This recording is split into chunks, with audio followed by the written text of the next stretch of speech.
Hello friends, मेरा नाम शारिक है। इस वीडियो में मैं आपको DWSB के जेई और एई की सैलरी के बारे में बताऊंगा। तो अभी जो वैकेंसी निकली हुई है वो जेई की और एई की वैकेंसीज़ हैं, जो कि आपकी जेई की वैकेंसी का नोटिफिकेशन भी आ चुका है। इसमें आपकी जो है कुछ ग्रेड पे हैं, 4200 ग्रेड पे, 4600 ग्रेड पे और आपके 5400 ग्रेड पे।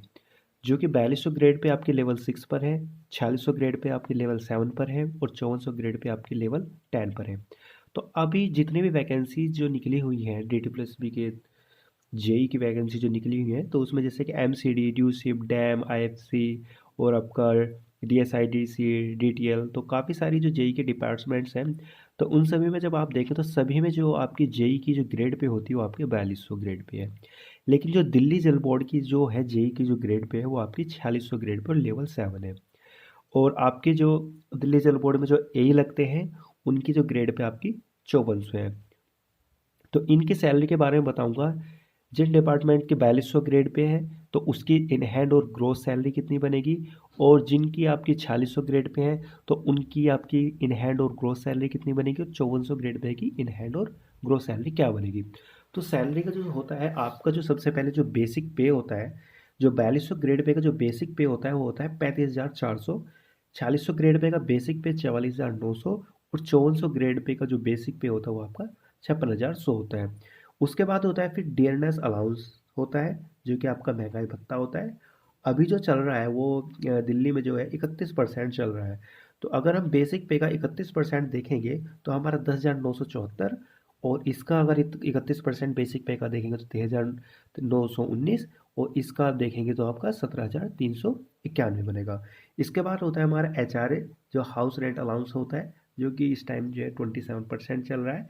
अगर 27% अब बेसिक पे का देखेंगे तो आएगा हमारा 9,558, और इसका बेसिक पे अगर देखेंगे हम 27% तो इसका आ जाएगा 12,123, और इसका 27% देखेंगे तो 15,147। अब आता है ट्रैफिक अलाउंसेस।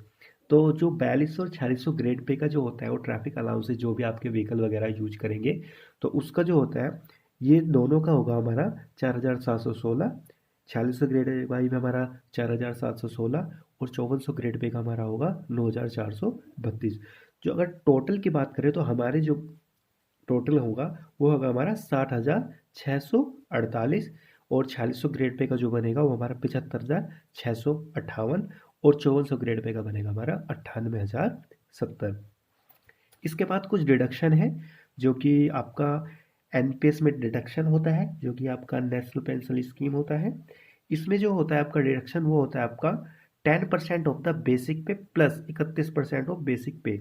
जो आपका बेसिक पे जो है 35,400, तो इसमें यहाँ पर 35,400 प्लस 31% जो कि आपका डीएनएस अलाउंसेस है, इनटू में आपका बेसिक पे।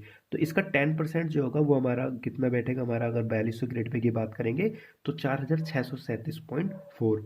और इसी तरह से सिमिलर 4600 ग्रेड पे का जो आपका एनपीएस बनेगा वो बनेगा हमारा 5,881.9, और 5400 ग्रेड का बनेगा हमारा 7,349.1।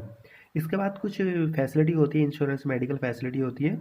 तो ये कुछ जैसे 700 800 हज़ार तक भी हो सकती है, 700 800 इस तरह से हमारी ये इंश्योरेंस मेडिकल फैसिलिटी इसी रेंज में होती है। तो मैंने 700 से 800 कुछ रेंज ली है। तो इन सभी में अगर हम ये सारा टोटल डिडक्शन का टोटल करेंगे तो कुछ, अगर 700 लेंगे तो करेगा हमारा 5,337.4, तो और अगर 800 ऐड करेंगे तो हमारा बनेगा 5,437.4, और अगर इसमें हम ये 700 ऐड करेंगे तो 6,581.9, और 800 मानेंगे ये इंश्योरेंस और मेडिकल फैसिलिटी तो हमारा 6,681.9, और इसमें 700 ऐड करेंगे तो 8,400 8,049.1, और अगर 800 मान के चलते हैं तो हमारा बनेगा 8,149.1 होगा। तो ये हमारा टोटल हो गया। अब बात करते हैं हमारी जो टोटल सैलरी हुई थी उसमें से ये आपका डिडक्शन होगा। तो अगर हम ये चीज़ इसमें से डिडक्शन करेंगे तो क्या बनेगा हमारा in hand salary. In hand salary बनेगी हमारी, जो इस टोटल जो बना था हमारा, ये जो भी हमारे टोटल कंपोनेंट्स थे, बेसिक पे, डियर अलाउंस, HRA और टीए, टोटल हमारा 60,648 हो गया। इसमें से कुछ हमारे डिडक्शन होगी, जो कि गवर्नमेंट की तरफ से हमारा 14% गवर्नमेंट की तरफ से होता है, और 10% हमारा सैलरी से कटता है, जो कि हमें बाद में एज ए पेंशन हमें रिटायरमेंट के बाद मिलता है।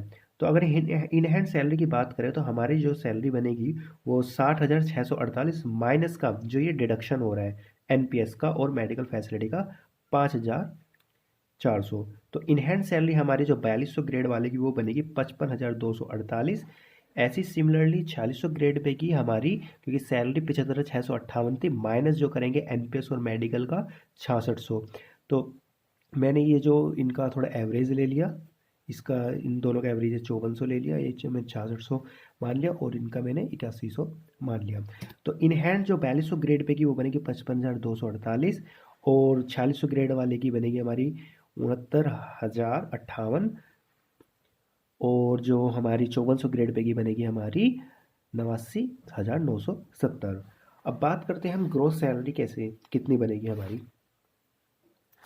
ग्रोस सैलरी हमारी सबसे पहले हम करेंगे इसमें ग्रोस सैलरी के लिए, ये हमारी इन हैंड सैलरी हो गई, ये हमारा जो 10% हमारी सैलरी से कटता है एनपीएस प्लस मेडिकल फैसिलिटी, और ये हमारा 14% हो गया जो कि हमारा गवर्नमेंट हमारे पेंशन एज ए पेंशन हमारे लास्ट में जो मिलता है हमारे उसमें ऐड करती है। तो टोटल ग्रोस सैलरी की बात करें अगर 4200 ग्रेड पे की तो हमारी बनती है 66,370.76। एज ए सिमिलरली 4600 ग्रेड वाले की बनती है 83,174.56 और 5400 ग्रेड वाले की बनती है 1,07,607.84। तो ये हमारी ग्रोस सैलरी बनती है। एक बार मैं आपको एनपीएस का दोबारा से बता देता हूँ। जो एनपीएस जो होता है हमारा नेशनल पेंशन स्कीम जो है, तो अब से पहले क्या होता था कि जो हमारा लास्ट में रिटायरमेंट में जो हमारे पेंशन देते थे, लेकिन 2004 के बाद क्या हुआ कि हमारा जो है जो बेसिक पे होता है, बेसिक पे प्लस 31% ऑफ द बेसिक पे, ये हमारा क्या होता है डियरनेस अलाउंसेंस होता है, क्योंकि टाइम के साथ महंगाई बढ़ती रहती है तो हमें उसका 31% जो बेसिक पे का ऐड करके लेते हैं। तो इनका 10% हमारा जो है वो हमारी सैलरी से कटता है और इसी में ही 14% गवर्नमेंट ऐड करती है। तो ये हमारा अगर बात करें दोनों का एनपीएस का, तो ये हमारा 10% जो होता है हमारा जो सैलरी से कटता है और ये जो होता है हमारी गवर्नमेंट 40% जो हमारा ऐड करती है। तो टोटल अमाउंट हमारा ये बनता है जो कि हमें बाद में एक जो महीने की सैलरी आती है उसमें हमारा बाद में हमें मिलता है रिटायरमेंट के बाद में। तो अगर हम क्लियर देखे जाए तो ये कैलकुलेशन अगर 4000 ग्रेड पे पर जो इनहैंड सैलरी 55,248 बैठ रही है और ग्रोस सैलरी बढ़ती है हमारी 66,370.76। ऐसी 4600 ग्रेड पे की जो इनहैंड सैलरी बनती है वो हमारी कितनी बनती है हमारी 69,058 और हमारी ग्रोस सैलरी बनती है हमारी 83,174.56 और हमारी 5400 ग्रेड की जो बनती है हमारी 89,970 और ग्रोस बनती है 1,07,607.84। और एक चीज़ और मैं आपको बताना चाहता हूँ कि जितनी भी अभी ये वैकेंसीज निकली हैं DSSB की जेई की, बाकी सभी डिपार्टमेंट्स में अभी 4200 ग्रेड पे है। ओनली दिल्ली जल बोर्ड ने जेई को हमारी 4600 ग्रेड पे मिल रही है। नोटिफिकेशन में अभी भी 4200 ग्रेड पे लिखा है, लेकिन अभी मैं दिल्ली जल बोर्ड में वर्किंग हूँ तो अभी हमारी जो सैलरी होगी जब सैलरी स्लिप वो आएगी तो मैं आपको ज़रूर शेयर करूँगा। तो जो हमारे दिल्ली जल बोर्ड में जेई की वो हमारी अभी 4600 ग्रेड पे है। अगर आपको ये वीडियो पसंद आई तो चैनल को सब्सक्राइब लाइक एंड शेयर करिए। Thank you.